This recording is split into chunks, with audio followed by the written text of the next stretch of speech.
तीन साधु उनकी कुटिया के द्वार पर आए। मुनियों के स्वागत के लिए अनसुईया ने अर्घ्य आचमन देकर कंद मूल समर्पित किया, किंतु मुनियों ने आतिथ्य स्वीकार नहीं किया। अनसुईया ने विनीत भाव से पूछा, मुनिगण, कौन सा अपराध हो गया जो आप लोग पूजा ग्रहण नहीं कर रहे हैं? मुनिगण बोले, आप हमारी प्रतिज्ञा स्वीकार करें, तब हम लोग अन्न जल स्वीकार करेंगे। अनसुईया ने कहा, अतिथि सत्कार प्राणों का बलिदान देकर भी किया जाता है, अतः मैं वही करूंगी जिससे आप प्रसन्न हो। मुनियों ने कहा, तो आप निसंकोच होकर हमारा आतिथ्य करें। जब सती अनसुईया कुछ समझ न पाई तो मुनि बोले, आप हमारे साथ पर पुरुष जैसा व्यवहार न करके लाज मर्यादा और संकोच को त्याग कर अर्थात नग्न होकर हमें भिक्षा दे। सती अनसुईया जी मुनियों की वाणी सुन अवाक रह गई और बोली, ये कैसे संभव है? कोई भी पतिव्रता नारी भला पर पुरुषों के सामने अपनी लाज व मर्यादा का त्याग कैसे कर सकती है? लाज और मर्यादा तो नारी के आभूषण होते हैं, और आप मुझे आभूषणहीन रूप में क्यों देखना चाहते हैं? लगता है आपके मन में कोई खोट है। मुनि बोले, हम सच्चे तपस्वी हैं। मुनियों ने कहा, तुम निर्वस्त्र होकर भिक्षा दो, अन्यथा हम जा रहे हैं, पर ये याद रखना, हमें ऐसे लौटाने का विनाशकारी परिणाम तुम्हें भोगना होगा। तभी अनसुईया जी ने ध्यान लगाया तो तपोबल से पता चला कि ये तीनों मुनि और कोई नहीं, बल्कि ये तो स्वयं त्रिदेव ब्रह्मा, विष्णु और महेश हैं। पता चला माता लक्ष्मी जी, सती पार्वती और सरस्वती जी ने अपने अभिमानवश इनको यहाँ मेरा पतिव्रत्य नष्ट करने के लिए भेजा है। सब जानकर माता अनसुईया जी मुनियों को कुटिया के अंदर ले गई और आदर पूर्वक बैठा दिया। प्रार्थना की, यदि मैं सच्ची पतिव्रता हूँ तो यदि मैंने भूल से भी स्वप्न में भी परपुरुष का ध्यान न किया हो तो तीनों त्रिदेव 6 महीने के शिशु हो जाएं। इतना कहते ही वे 6 महीने के बालक बनकर रोने लगे। माता ने निर्वस्त्र होकर स्तनपान कराया। महामुनि अत्रि अनसुईया के पति भी आ गए और सुकुमार बच्चों को देखकर आश्चर्यचकित हो पूछा, देवी, देव स्वरूप कमनीय, ये तीनों बच्चे किसके हैं? अनसुईया ने कहा, भगवान, ये आपके ही बच्चे हैं। भगवान ने स्वतः कृपा की है। महर्षि समाधि के द्वारा रहस्य को जानकर आनंदित हुए। तीनों देव अब छोटे बच्चों के रूप में माँ की गोद में खेलते और माँ से क्रीड़ाएं करते थे। दिन बीते, मास बीता, वर्ष बीता। तीनों देवियां घबरा गईं कि पतिदेव कहाँ चले गए। उन्हें इतना समय तो नहीं लगना चाहिए था। वे घर से निकल पड़ी और मंदाकिनी के तट पर पहुँच गई। इस बीच नारायण नारायण की ध्वनि के साथ नारद उपस्थित हो गए। देवियों ने किसी तरह नारद को रोका और विनय के साथ पूछा, तीनों देवता कहाँ चले गए? नारद ने अंगुली के संकेत से बताया, देखो देखो, वे अनसुईया की गोद में खेल रहे हैं। तीनों ने नम्रता से कहा, नारद, हम इस आश्रम में जाना चाहती हैं। अनसुईया अप्रसन्न तो नहीं होंगी? जो देवियां थोड़े समय पहले जिस अनसुईया की पतिव्रता को अपने अहंकार वश नष्ट करना चाहती थीं, जिन्हें लगता था कि उनसे बड़ी पतिव्रता एक साधारण भूलोकवासी कैसे हो सकती है, अब वो उनकी पतिव्रता की ताकत देख उनके सामने जाने से भी घबरा रही थी। नारद ने कहा, अरे देखती नहीं कि तुम्हारे पतिदेव बच्चे बने हुए किलकिला रहे हैं। सती जहाँ बैठाती है वहाँ बैठते हैं, जहाँ लिटाती हैं वहाँ लेटते हैं। अब जाओ, पति की आशा छोड़ राम राम जपो। अंततः देवियों ने भूल स्वीकार कर कहा, नारद, अनसुईया से बढ़कर कोई पतिव्रता नहीं है, हम लोग इसे मानती हैं। हम अब किसी गुणवान के प्रति ईर्ष्या नहीं करेंगे। नारद ने कहा, तुम लोग सती की शरण में जाओ, कल्याण होगा। बच्चों को सती के वश देख वे भयभीत होकर घर के अंदर जाने का साहस नहीं कर रही थीं। इसी बीच अनसुईया मंदाकिनी में स्नान कर गीले वस्त्रों में अंदर गई तो तीनों देवियों ने कुटी के द्वार पर खड़ी होकर कहा, माता जी, हम भीतर आएं? अनसुईया ने उनसे पूछा, तुम कौन हो? उन्होंने कहा, हम आपकी पुत्र वधू हैं। अनसुईया ने कहा, बहुओं को घर में आने के लिए क्या पूछना, तुम्हारा ही घर है, चलिए आओ। लज्जा से नम्रमुखी होकर तीनों ने प्रवेश किया और अनसुईया के पैर छुए। इतने में अत्रि ऋषि आ गए। वे तीनों घूंघट डालकर एक और बैठ गईं। महर्षि ने पूछा, देवी, ये तीनों कौन हैं? देवी ने कहा, ये तीनों आपकी पुत्र वधुएं हैं। देवी, तुम तो बड़ा कौतुक करती हो, अब बड़ी बहुएं भी आ गईं। अत्रि ने आश्चर्यपूर्वक कहा। तीनों देवियों ने सती के पैर पकड़े और कहा, क्षमा करें और हमारे पति हमें प्रदान करें। अनसुईया ने कहा, मैं कब मना कर रही हूँ, गोदी में उठाकर ले जाओ। तब तीनों ने प्रार्थना की, माँ, अब और अधिक लज्जित न करें। यह सुनकर देवी का हृदय द्रवित हो गया और उन्होंने पुनः पतिव्रता धर्म के बल से उन्हें यथावत कर दिया और उठकर तीनों देवों की वंदना की और पूजन किया। देवताओं ने कहा, पतिव्रते, हम तुम्हारे पतिव्रत्य से संतुष्ट हैं, वर मांगो। माता अनसुईया ने कहा, आप मेरे पुत्र हो जाएं। तीनों ने तथास्तु कहा। यही देव बाद में पुत्र के रूप में उत्पन्न हुए। पति को परमेश्वर मानकर अपनी समस्त इच्छाओं को पति की इच्छा में विलीन कर जो नारियां जीवन यापन करती हैं, उनके लिए संसार में कुछ भी असाध्य नहीं है। अनसुईया जी से जुड़ी एक और कथा है जिससे उनकी पतिव्रता शक्ति का पता चलता है। एक बार जब पृथ्वी पर पतिव्रता शांडिली के कारण 10 दिन तक सूर्योदय नहीं हुआ था, तब माता अनसुईया जी ने देवताओं के आग्रह करने पर पतिव्रता शांडिली की मदद कर भीषण त्रासदी को टाला था। बहुत समय पहले प्रतिष्ठानपुर नामक नगर में कौशिक नाम का एक दुष्ट ब्राह्मण रहता था। वह कोढ़ से पीड़ित था। उसके रिश्तेदार उसे छोड़कर चले गए, लेकिन उसकी पत्नी शांडिली उसे देवता के समान ही पूजती थी। कौशिक बड़ा ही क्रोधी स्वभाव का था।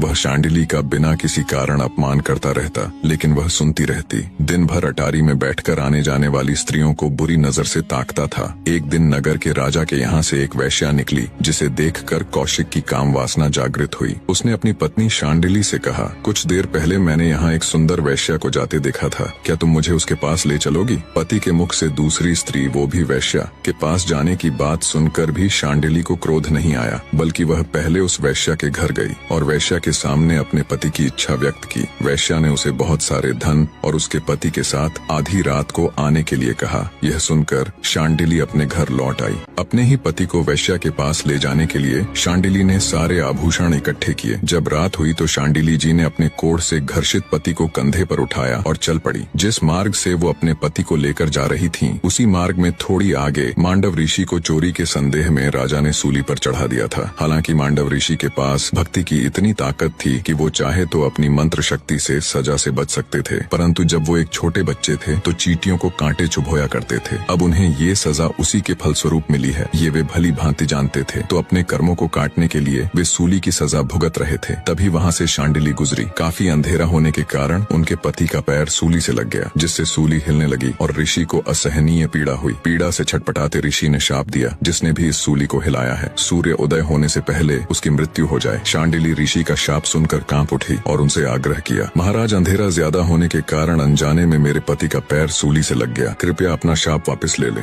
किंतु मांडव ऋषि ने ऐसा करने से साफ मना कर दिया।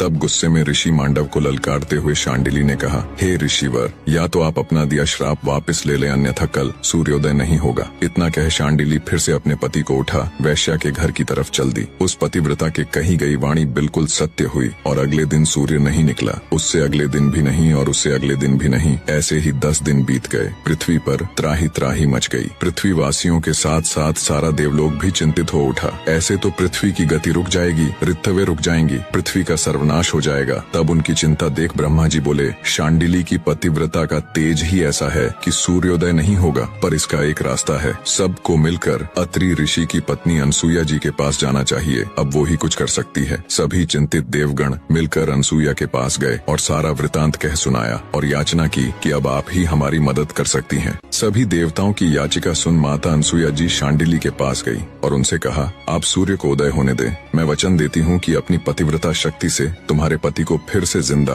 और बिल्कुल स्वस्थ कर दूंगी। उनका रोग समाप्त हो, वो देवताओं के जैसे अजर हो जाएंगे। माता अनसुया से आश्वासन मिलने के बाद देवी शांडिली ने सूर्योदय होने दिया। माता अनसुया जी ने अपने वचन अनुसार कौशिक ऋषि को जीवित कर उसे देवताओं की तरह अजर बना दिया। कौशिक ऋषि अब पहले की तरह कठोर स्वभाव का नहीं रहा। भारतवर्ष की नारियों में पतिव्रता अनसुया जी का सर्वोच्च स्थान है। वही शांडिली जी भी एक पतिव्रता नारी थी, जिसने सूर्य तक को उदय होने से रोक दिया था। निष्कर्ष, सच्चा प्रेम, समर्पण और निष्ठा वह शक्तियां हैं जो असंभव को संभव बना देती हैं। जब हम अपने कर्तव्यों और धर्म के प्रति पूर्ण समर्पित होते हैं, तब समस्त ब्रह्मांड हमारे संकल्प के सामने झुकता है। यह जीवन का सत्य है कि प्रेम और त्याग में निहित शक्ति किसी भी बाधा को पार कर सकती है। बाहरी कर्मों की सीमा से परे भीतर की निष्ठा और साधना का तेज ही वास्तविक शक्ति का आधार है। एक ऐसा आधार जो न केवल स्वयं का उद्धार करता है, बल्कि सृष्टि को भी संतुलित रखता है।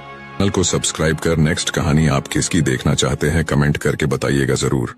एक बार सती अनसुया की परीक्षा लेने 3 साधु उनकी कुटिया के द्वार पर आए। मुनियों के स्वागत के लिए अनसुया ने अर्घ्य आचमन देकर कंद मूल समर्पित किया, किंतु मुनियों ने आतिथ्य स्वीकार नहीं किया। अनसुया ने विनीत भाव से पूछा, मुनिगण, कौन सा अपराध हो गया जो आप लोग पूजा ग्रहण नहीं कर रहे हैं? मुनिगण बोले, आप हमारी प्रतिज्ञा स्वीकार करें, तब हम लोग अन्न जल स्वीकार करेंगे। अनसुया ने कहा, अतिथि सत्कार प्राणों का बलिदान देकर भी किया जाता है, अतः मैं वही करूंगी जिससे आप प्रसन्न हो। मुनियों ने कहा, तो आप निसंकोच होकर हमारा आतिथ्य करें। जब सती अनसुया कुछ समझ न पाई तो मुनि बोले, आप हमारे साथ पर पुरुष जैसा व्यवहार न करके लाज मर्यादा और संकोच को त्याग कर अर्थात नग्न होकर हमें भिक्षा दे। सती अनसुया जी मुनियों की वाणी सुन अवाक रह गई और बोली, ये कैसे संभव है? कोई भी पतिव्रता नारी भला पर पुरुषों के सामने अपनी लाज व मर्यादा का त्याग कैसे कर सकती है? लाज और मर्यादा तो नारी के आभूषण होते हैं और आप मुझे आभूषणहीन रूप में क्यों देखना चाहते हैं? लगता है आपके मन में कोई खोट है। मुनि बोले, हम सच्चे तपस्वी हैं। मुनियों ने कहा, तुम निर्वस्त्र होकर भिक्षा दो,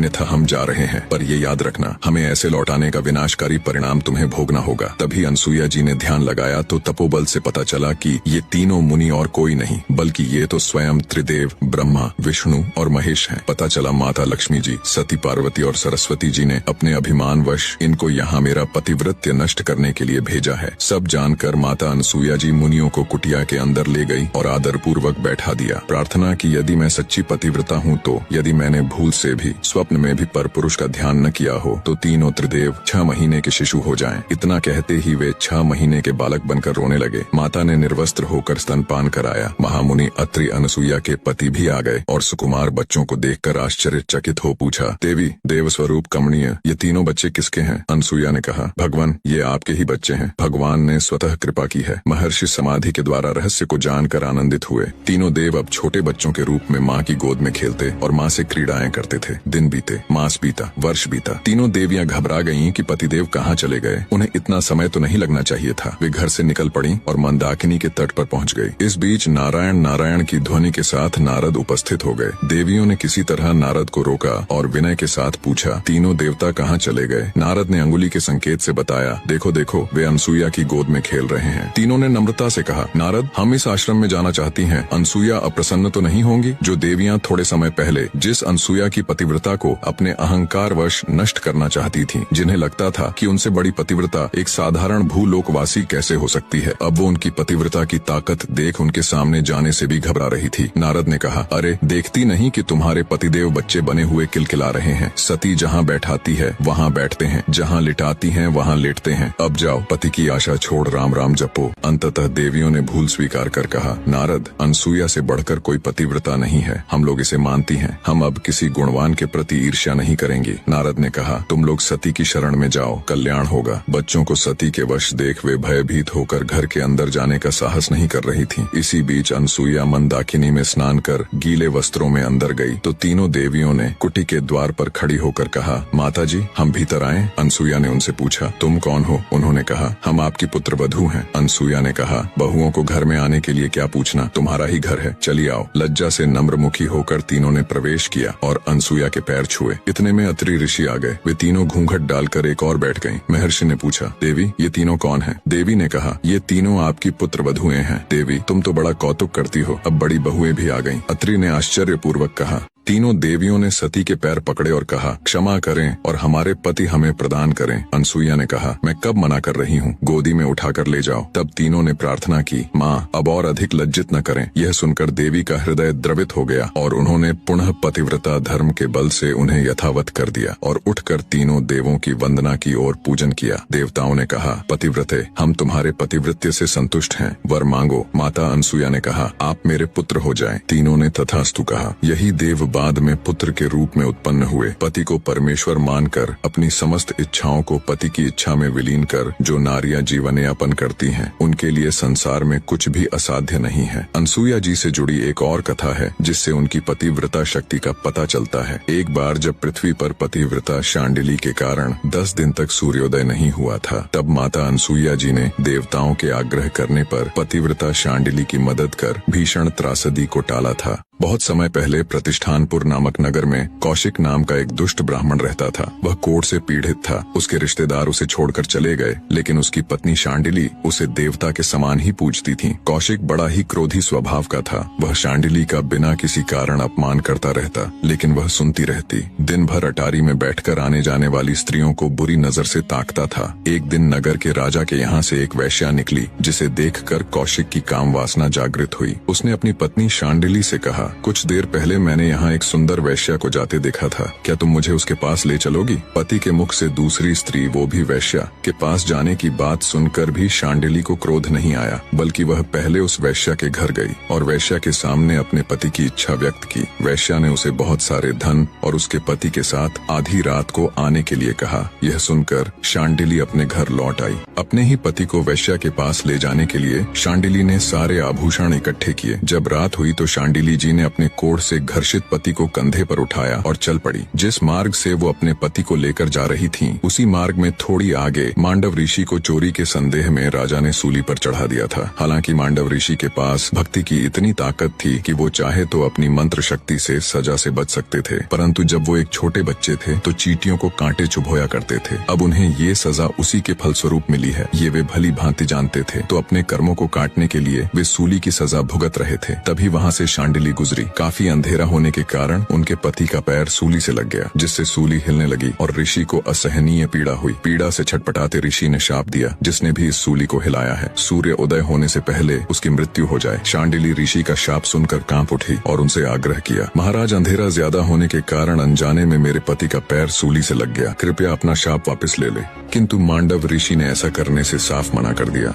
तब गुस्से में ऋषि मांडव को ललकारते हुए शांडिली ने कहा, हे ऋषिवर, या तो आप अपना दिया श्राप वापस ले लें, अन्यथा कल सूर्योदय नहीं होगा। इतना कह शांडिली फिर से अपने पति को उठा वैश्या के घर की तरफ चल दी। उस पतिव्रता के कही गई वाणी बिल्कुल सत्य हुई और अगले दिन सूर्य नहीं निकला। उससे अगले दिन भी नहीं और उससे अगले दिन भी नहीं। ऐसे ही 10 दिन बीत गए। पृथ्वी पर त्राही त्राही मच गई। पृथ्वी वासियों के साथ साथ सारा देवलोक भी चिंतित हो उठा। ऐसे तो पृथ्वी की गति रुक जाएगी, ऋतुएं रुक जाएंगी, पृथ्वी का नाश हो जाएगा। तब उनकी चिंता देख ब्रह्मा जी बोले, शांडिली की पतिव्रता का तेज ही ऐसा है कि सूर्योदय नहीं होगा, पर इसका एक रास्ता है। सबको मिलकर अत्रि ऋषि की पत्नी अनसुईया जी के पास जाना चाहिए, अब वो ही कुछ कर सकती है। सभी चिंतित देवगण मिलकर अनसुईया के पास गए और सारा वृतांत कह सुनाया और याचना की कि अब आप ही हमारी मदद कर सकती हैं। सभी देवताओं की याचिका सुन माता अनसुईया जी शांडिली के पास गई और उनसे कहा, आप सूर्य को उदय होने दें। मैं वचन देती हूँ कि अपनी पतिव्रता शक्ति से तुम्हारे पति को फिर से जिंदा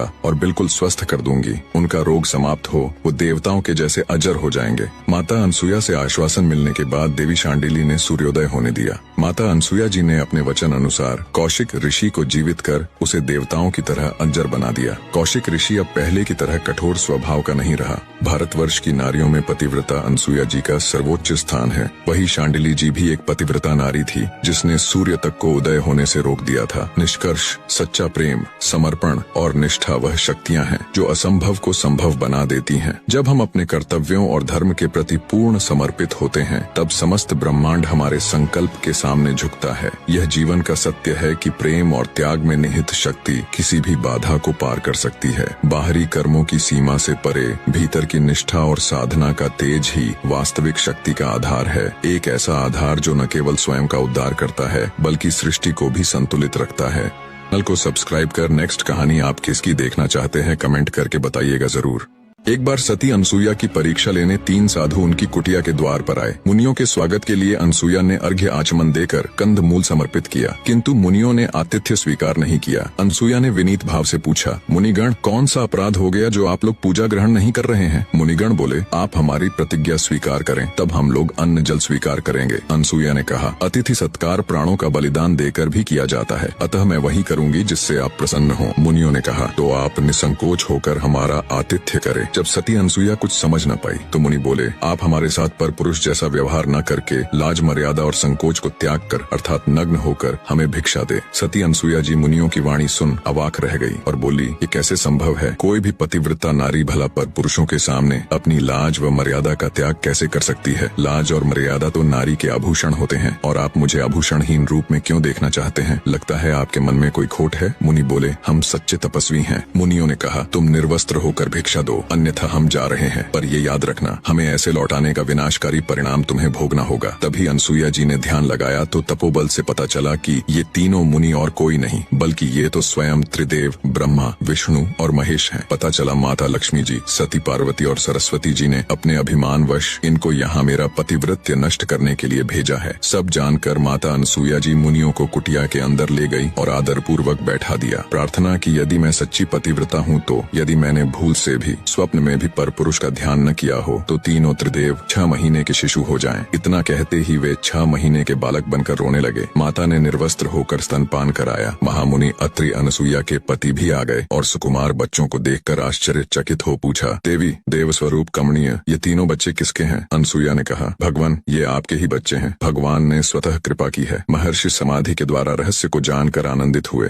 तीनों देव अब छोटे बच्चों के रूप में माँ की गोद में खेलते और माँ से क्रीड़ाएं करते थे। दिन बीते। बीते, मास बीता, वर्ष बीता। तीनों देवियां घबरा गईं कि पतिदेव कहाँ चले गए। उन्हें इतना समय तो नहीं लगना चाहिए था। वे घर से निकल पड़ी और मंदाकिनी के तट पर पहुंच गई। इस बीच नारायण नारायण की ध्वनि के साथ नारद उपस्थित हो गए। देवियों ने किसी तरह नारद को रोका और विनय के साथ पूछा, तीनों देवता कहाँ चले गए? नारद ने अंगुली के संकेत से बताया, देखो देखो, वे अनसुईया की गोद में खेल रहे हैं। तीनों ने नम्रता से कहा, नारद, हम इस आश्रम में जाना चाहती हैं। अनसुईया अप्रसन्न तो नहीं होंगी? जो देवियां थोड़े समय पहले जिस अनसुईया की पतिव्रता को अपने अहंकार वश नष्ट करना चाहती थीं, जिन्हें लगता था कि उनसे बड़ी पतिव्रता एक साधारण भूलोकवासी कैसे हो सकती है, अब वो उनकी पतिव्रता की ताकत देख उनके सामने जाने से भी घबरा रही थी। नारद ने कहा, अरे देखती नहीं कि तुम्हारे पतिदेव बच्चे बने हुए किलकिला रहे हैं। सती जहाँ बैठाती है वहाँ बैठते हैं, जहाँ लिटाती हैं वहाँ लेटते हैं। अब जाओ, पति की आशा छोड़ राम राम जपो। अंततः देवियों ने भूल स्वीकार कर कहा, नारद, अनसुईया से बढ़कर कोई पतिव्रता नहीं है। हम लोग इसे मानती हैं। हम अब किसी गुणवान के प्रति ईर्ष्या नहीं करेंगी। नारद ने कहा, तुम लोग सती की शरण में जाओ, कल्याण होगा। बच्चों को सती के वश देख वे भयभीत होकर घर के अंदर जाने का साहस नहीं कर रही थी। इसी बीच अनसुईया मंदाकिनी में स्नान कर गीले वस्त्रों में अंदर गई तो तीनों देवियों ने कुटी के द्वार पर खड़ी होकर कहा, माता जी, हम भीतर आएं? अनसुईया ने उनसे पूछा, तुम कौन हो? उन्होंने कहा, हम आपकी पुत्र वधू हैं। अनसुईया ने कहा, बहुओं को घर में आने के लिए क्या पूछना, तुम्हारा ही घर है, चलिए आओ। लज्जा से नम्रमुखी होकर तीनों ने प्रवेश किया और अनसुईया के पैर छुए। इतने में अत्रि ऋषि आ गए। वे तीनों घूंघट डालकर एक और बैठ गईं। महर्षि ने पूछा, देवी, ये तीनों कौन हैं? देवी ने कहा, ये तीनों आपकी पुत्र वधुएं हैं। देवी, तुम तो बड़ा कौतुक करती हो, अब बड़ी बहुएं भी आ गईं। अत्रि ने आश्चर्यपूर्वक कहा। तीनों देवियों ने सती के पैर पकड़े और कहा, क्षमा करें और हमारे पति हमें प्रदान करें। अनसुईया ने कहा, मैं कब मना कर रही हूँ, गोदी में उठाकर ले जाओ। तब तीनों ने प्रार्थना की, माँ, अब और अधिक लज्जित न करें। यह सुनकर देवी का हृदय द्रवित हो गया और उन्होंने पुनः पतिव्रता धर्म के बल से उन्हें यथावत